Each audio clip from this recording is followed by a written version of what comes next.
Bine ați venit la episodul 128 din Mă numesc Zuleyha. Mehmet Kara ajunge la Konak ca să o ia pe Zuleyha, împreună cu familia și să plece în acea croazieră, unde aveau de gând să se și căsătorească. Dar Mehmet Kara este ultima persoană pe care Zuleyha ar aștepta-o pe pământul acesta. Ea îl dă afară din curte și din viața ei, întrebându-l cum de a reușit să se strecoare în viața ei și în companie, după ce era să ardă în întregime Konakul și după ce a făcut atâta rău familiei.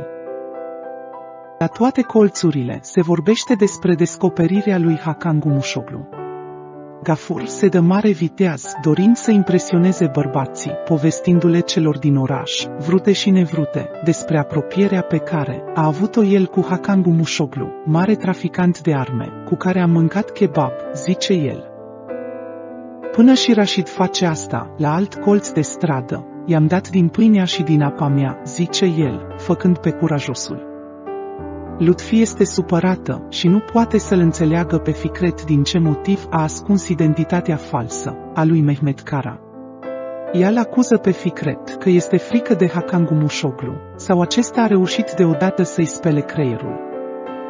Fikret îi explică în zadar mătușii lui că după cum l-a descoperit pe Hakan în Liban, nu poate fi el, acea persoană care a făcut atâta rău familiei Yaman. El explică că Hakan a intrat în Liban în mașina presei, pe când granițele erau închise. Apoi a reușit să mă ducă în Damasc, ca să fiu tratat la spital. Dacă era dușmanul Yamanilor, ne împușca pe amândoi acolo, nu ne salva.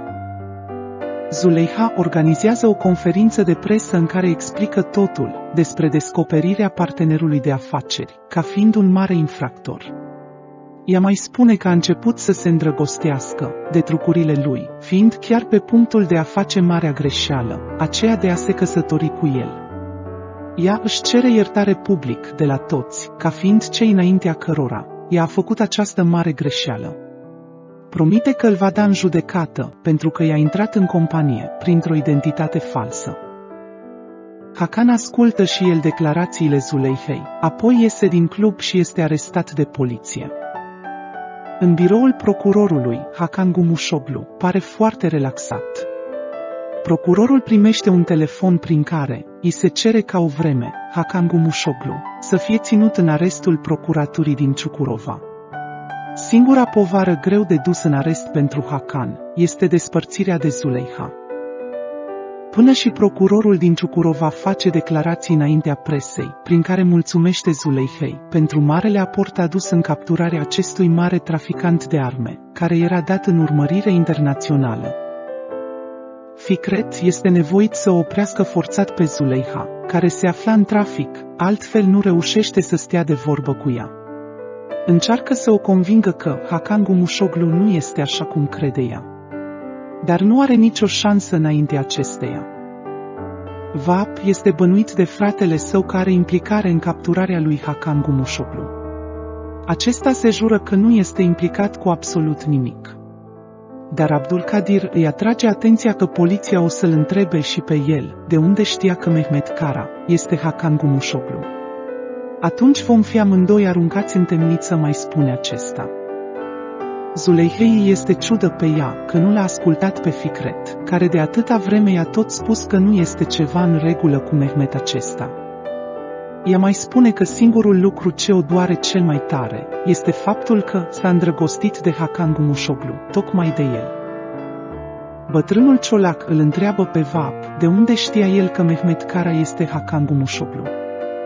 Acesta îi spune că îl urăște de moarte și că atunci când dorea să se răzbune pe el, tocmai se anunțase la știri că un anume Hakan Gumușoglu este dat în urmărire internațională. Atunci i-a venit ideea să spună că Mehmet Kara este acest om, lucru care din întâmplare a fost și adevărat. După insistențe mari, Fikret primește acceptul procurorului de a-l vizita în celulă pe Hakan Gumușoglu. Fikret îl întreabă pe Gumușoglu dacă lucrează pentru guvern. Acesta nici nu afirmă că este adevărat, dar nici nu infirmă acest lucru.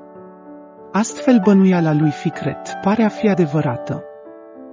Primarul Ciucurovei face un infart tocmai pe când se afla la o întâlnire cu procurorul și cu Lutfi. Este dus la spital, unde trebuie să rămână o vreme, internat la terapie intensivă.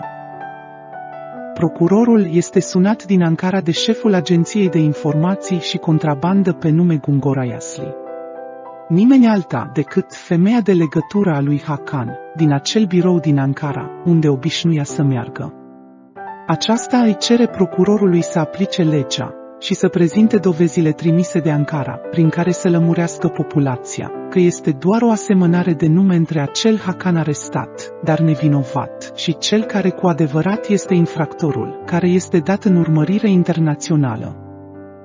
Presa îl întreabă și pe Hakan Gumușoglu, care se află în fața procuraturii, deoarece tocmai a fost eliberat, de ce s-a prezentat până acum sub identitatea de Mehmet Kara.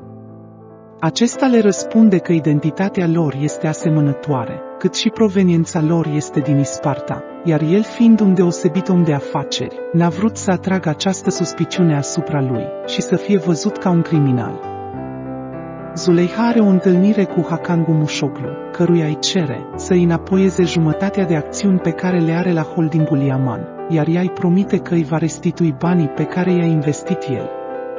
Răspunsul lui este unul scurt: nu. Aceasta îi spune că atunci se vor întâlni la proces. Zuleiha își cheamă avocatul pentru a începe procedura de chemare în instanța lui Hakan, deoarece a cumpărat jumătate din acțiunile Yaman Holding, cu o identitate falsă. Însă avocatul spune că nu este posibil să facă acest lucru, deoarece în actele de achiziție este trecută o anumită firmă, care este înregistrată pe numele lui Hakan Gumușoglu.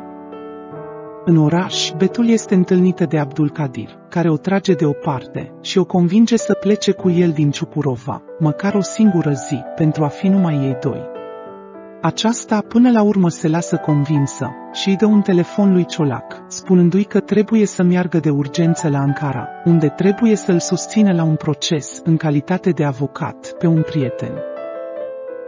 În scurta vacanță, Betul fiind întrebată de Abdulkadir dacă a fost îndrăgostită de Fikret, ea îi răspunde că a fost îndrăgostită, dar nu de el, ci de numele și averea lui. Niște bandiți sunt plătiți să creeze o ambuscadă pentru Hakan Gumușoglu. Aceștia reușesc să-l captureze. Este dus într-un loc secret, unde el bănuiește că ar fi vorba de o răfuială mai veche, a unui aporeclit albanezul. Dar îi este luată cagula de pe față și are surpriza de a o vedea înaintea ochilor pe Zuleiha. Aceasta le amenință cu armă și spune să semneze forțat contractul de înapoiere a acțiunilor Yaman, dacă vrea să fie liber. Mulțumim de vizionare! Pe curând!